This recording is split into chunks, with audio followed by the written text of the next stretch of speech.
Well, the last decade has certainly seen a plethora of movies dealing with superheroes. Think of Batman, Green Lantern, Iron Man, the Hulk, Thor.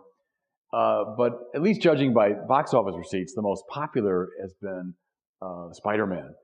Since 2006, there have been now 4 cinematic iterations of this story, of this kid who is bitten by a spider and undergoes a great metamorphosis and then catches thieves just like flies. So what's kind of puzzled me and intrigued me over the years is, why are these superhero movies suddenly so popular? And why especially Spider-Man? What is it about this tale? And maybe it's to no one's surprise, but I think it has something to do with Christianity. All these figures we're talking about are hybrids. You know, the coming together of the ordinary and the extraordinary. At the very heart of Christianity is a hybrid figure. Jesus, who is both divine and human. Go back to the early centuries, you find the church father Athanasius, who offered this argument for the divinity and humanity of Jesus. He said, if Jesus is not truly human, then he doesn't save us. If he's not truly divine, he doesn't save us. Right? If he's not really human, then somehow his work doesn't apply to us, doesn't have to do with us, doesn't reach us. If he's not divine, then he doesn't really have the power to save us, to extricate us from the swamp that we're in. If he's one more in a long line of philosophers and social theorists and prophets, then he's kind of in the same mess we are, right? Therefore, Athanasius gives this pithy and interesting argument. He must be both divine and human if he's to save us. I think you can see in a lot of these superhero movies, especially Spider-Man, the same idea of a savior figure who's a hybrid of both high and low, of both ordinary and extraordinary, who precisely in his ordinariness is one of us and can touch us and affect us, and who in his extraordinary character can actually do something about our problem. What struck me about this latest version of Spider-Man is the actor they chose, a young Englishman, to play Spider-Man. It was really good because he can look sometimes like a totally geeky kid and can act like a geeky kid, and other times can seem absolutely graceful in the exercise of these godlike powers. His hybrid character is really on display. Here's a second theme that's also Christological that you see in a lot of these movies, especially Spider-Man. The theme of mission and vocation. So Peter Parker, early on in the movie, he's bitten by the spider and he suddenly realizes that he has these extraordinary powers. Well, right away, what does he do? He taunts and he humiliates and belittles this bully from the high school who had previously, hurt him.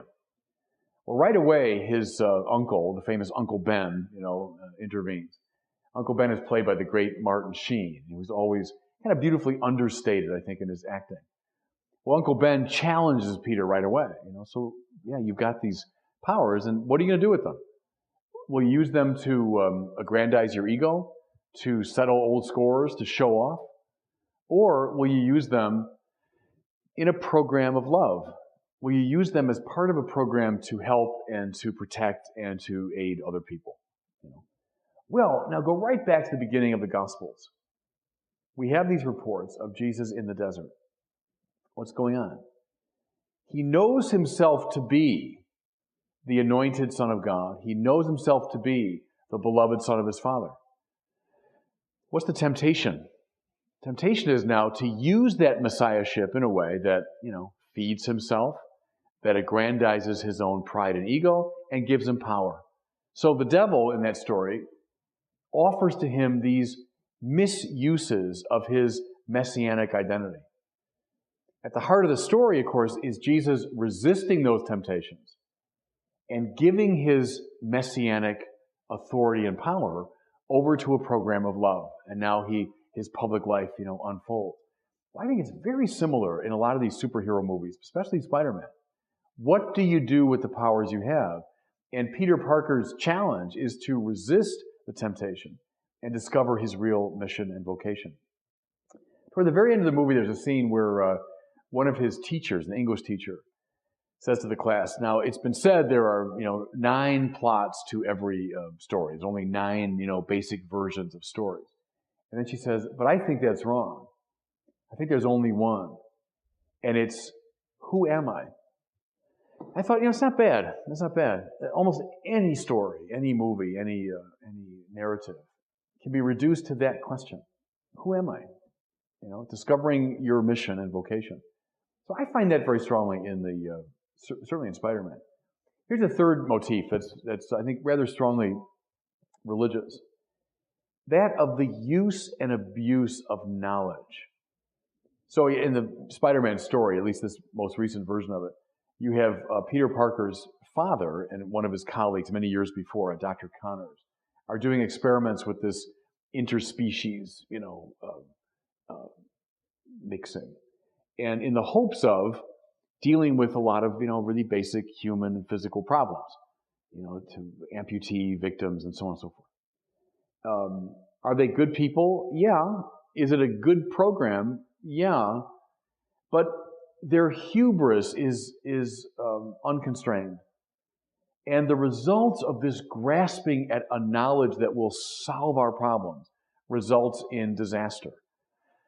Now, that's an old motif. You go back to, Frankenstein and stories like that. It's a similar thing, is that the grasping at knowledge, even out of good motive, if it's not constrained by moral responsibility, can result in disaster. And that, of course, happens in the Spider-Man movie. I won't give away all the details. But now we'll go back to the very beginning of the Bible, that endlessly evocative story of Adam and Eve. And we see that the original sin has a lot to do with the grasping at knowledge. Right? Doesn't mean for a second that knowledge is bad in itself. What it means is if I'm using knowledge in a godlike way, I'm going to claim knowledge, science, progress, whatever term you want to use, as a way of definitively solving all human problems. If I do it in a way that's full of hubris and self-assertion, what follows is disaster. Now, as I mentioned, that story's been told many times. It's being told very strongly in the Spider-Man movie. How do you use your power? That's one thing. How do you use knowledge? Unless both power and knowledge are tied to love, they will eventually turn on you and destroy you. Very clear in Spider-Man, very clear in the Bible. So, as I watch these movies over the past 10 years, and you say, well, they're just summer, popcorn movies. Well, yeah, in one sense they are. But actually, I think the more you delve into them, especially Spider-Man, you'll see that they actually carry a fair amount of theological weight.